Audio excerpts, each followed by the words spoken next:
আয়ারল্যান্ডে বৃষ্টি তো হতেই থাকে, কিন্তু রোদ যখন ওঠে তখন প্রচণ্ড রোদ পুরো একদম পুড়িয়ে দেয়। তো আজকে সেই রকমই বেশ ভালো দিন, পুরো দিন একদম খটখটে রোদ। আর এখন আমি হেঁটে হেঁটে যাচ্ছি বিনিকে স্কুল থেকে আনতে। কি সুন্দর, ভেরি বিউটিফুল হয়েছে।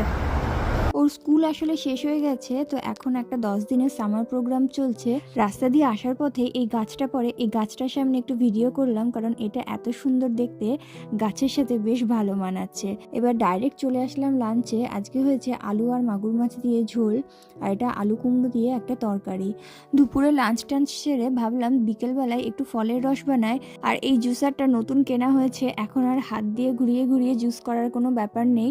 ওই লেবুটাকে হাফ করে কেটে এটার উপরে ঘুরিয়ে নিলে কি সুন্দর জুস তৈরি হয়ে যাচ্ছে।